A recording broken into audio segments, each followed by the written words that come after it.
ndicho nitakachokupa.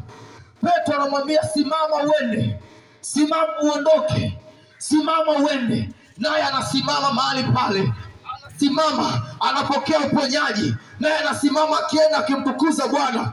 Hata watu waliokuwa wakimwona kila siku akiombaomba katika mlango ule wa hekalu,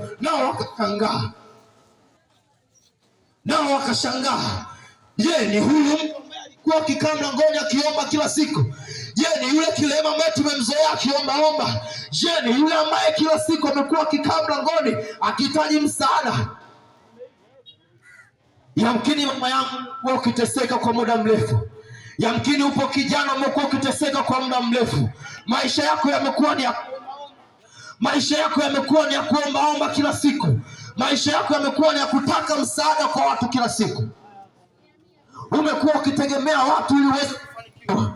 Umekuwa ukitegemea kupata msaada kwa watu. Nataka nikwambie, mwanadamu msaada kwako. Nataka nikwambie, huyo mjomba wako unayemtegemea hana msaada kwako. Huyo mama yako mdogo ambaye unamtegemea hana msaada kwako. Nataka nikwambie asubuhi ya leo, msaada wa kweli unatoka kwa Yesu. Msaada wa kweli unatoka kwa Bwana. Msaada wa kweli unatoka kwa Mungu pekee, ila sio kwa mwanadamu.